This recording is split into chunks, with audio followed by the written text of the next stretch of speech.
uh want to talk here about how were the Americas populated.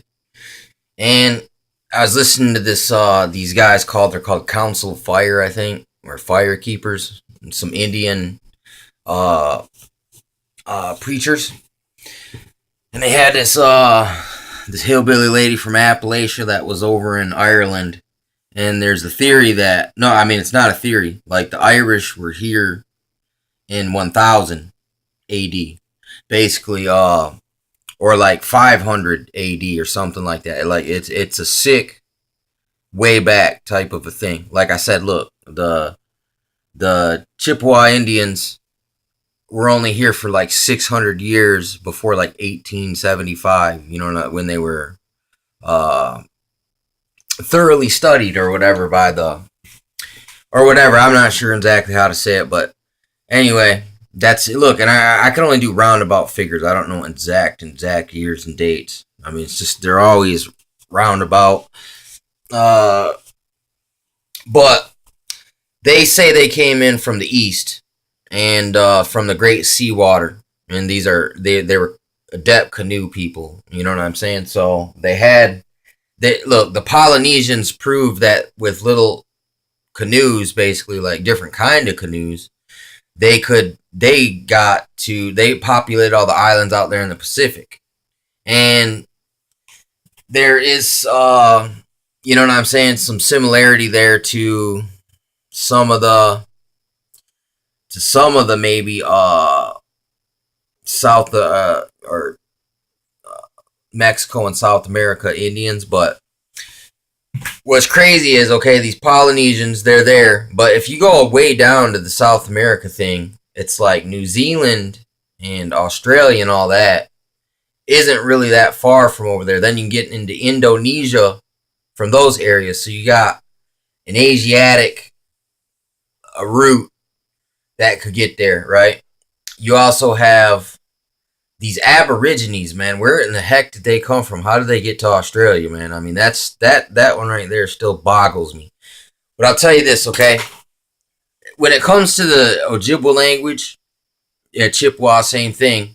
There is some Hebrew, like letter combinations. There's a lot of, like, with the ending with ni.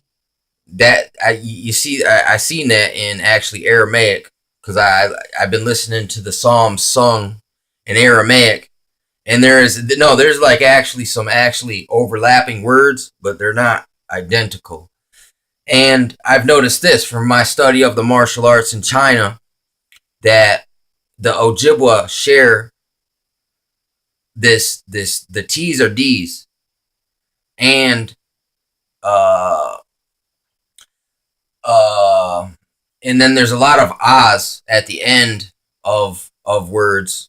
You know what I'm saying? Like and at the beginning, ahawa, that's like a hawk. You know what I'm saying? I mean, I'm just saying there's like different, there's similarities, but they're not an exact match at all. Not with the Asiatic nor with the Hebrew. It's something different, but it looks as if there's Asiatic and Hebrew trace words, like even the word like Mashiach, that's the Messiah.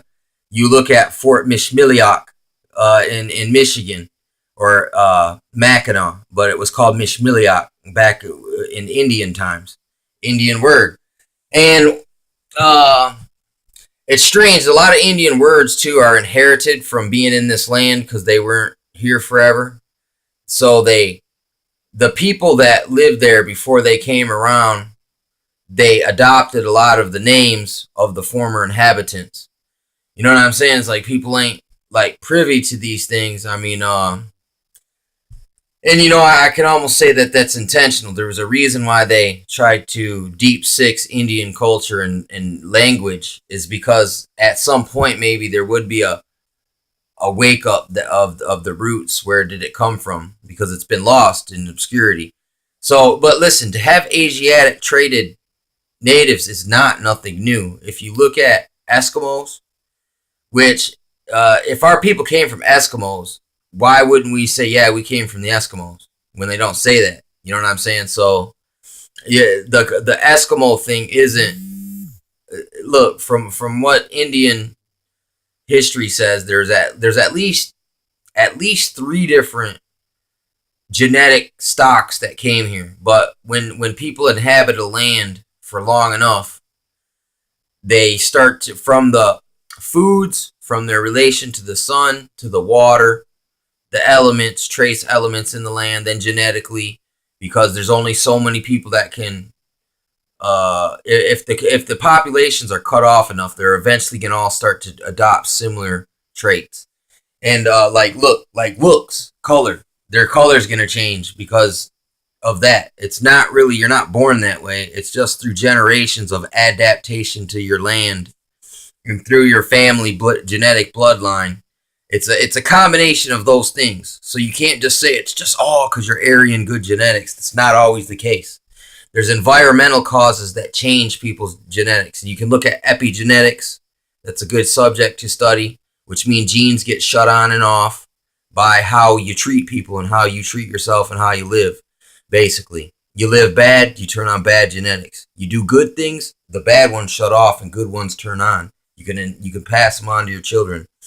Uh, but here's two things. See, and understand who we are. You got to understand who the others are as well. Okay, so these Irish guys come over here and they fit. Irish knew this advanced freaking star knowledge. Okay, and there's these guys called the Hopi and the Pueblos, and these are like Southwest Indians that they had advanced star knowledge. But I mean, they could have learned that from the Mayans as well, right? But what the Mayans didn't have, especially the guys who dug out caves, okay? They have in Ireland and Britain the same limestone dug out. They're exactly identical to the Indians. So was it Irish dudes came over here and taught those Indians the star knowledge, how to make what is it called? Astrotheology, I think it's called, man, or astronomy, architecture, man. I mean, it's like the pyramids. The pyramids are aligned to Orion's belt. Uh, and if you just got the right tools and you just got enough time, and back when there was no electricity, man, it was real dark at night. You could probably see really well the stars and how they align at different times of the year. So, and here's another thing. There was certain Indians up here who would uh, have red hair. You know what I'm saying as well. Like that could be either because they related to the giants, or it could be same thing with maybe they had a run in with some of these wandering monks, basically from Ireland, which is quite funny. Because no, there was red haired giants here. Were those monks following the giants that they chased out of Europe there? Like, King Arthur slayed the giants and the dragons and all that and chased them out of Europe. When did they come flying over here with their bat wings? I don't know. But, like the mound builders, the Indians here say, no, we didn't build those mounds. Those were here when we got here. And it's like the people were already gone. And and they said it looked like they look like grave mounds, but it really wasn't grave mounds. It's like they built earthen lodges and they were attacked, and there's no way to escape out of these earthen lodges. And that's another thing that the Irish do. They do make mounds. So I mean, look, yeah, it's possible that there is a lot more Irish descended natives than we would initially think. And they say there's a relation to the Celts, and I can dig that. There is a overlapping uh, natural understanding, but just like people that inhabit the same environment take on the same attributes after so much time. Same thing with natural people; they're gonna have a similar understanding anyway. But here's some crazy stuff. It's like I think it's the Incans or the Peruvians. What are those called, man? There's the Aztecs, Mayans, and Incas. Anyway, one of these major South American gold centers, because that's what they did. They mined gold. It's like they said they found South American cocaine, North American tobacco, and American corn in buried with mummies. Okay, how'd this happen? You know what I'm saying? When they found a dude from Africa had a hieroglyph on a pyramid in South America. And the guy from South America, Tupac Amaru or whatever, Quetzalcoatl or Veracocha or something like that, had his hieroglyph over on Timbuktu in Africa. You know what I'm saying? So there was trade going on there. And today I seen a meme on Facebook where it was this tribal guy from South America, and he was like, yeah, he's like, the environment doesn't charge us anything. It gives us everything for free, but it's our duty to also protect it and preserve it. You know what I'm saying? So it's a mutual, they have this understanding. And looking at this guy, I'm like, that dude is an Asian. And they look like freaking Chinese and Japanese kind of Asiatic looking people, like really heavy Asiatic. Eskimos look Asiatic. That's because if you look in Russia, it borders up with where the Mongolian Empire at one time was up there. And I also heard there was red-haired, plaid-wearing dudes mummified up in the same area where these Indians, the Eskimos, I believe came from there. Or they came from Russia. And look, Russia's above where the Holy Land, where Israel was. And Israel was big. It was all of Samaria. All them countries around there, that was all Israel. And Israel was 12 different tribes, man. So that's a multitude of people. It's really dumbed down and classified still. They don't want people to know these things. But anyway, I remember reading this book where this Chinese guy, I don't know if it's Lao Tzu or Sun Tzu or it was another story, but this guy was like, he basically, attained all this renown for his, either his philosophy or his understanding, and he was like, he was trying to run away, and someone caught him and said, "Hey, man, will you write down something for us, man? So, we're never gonna see you again, and it would be an honor to hear what you have to say." And the dude writes the stuff down.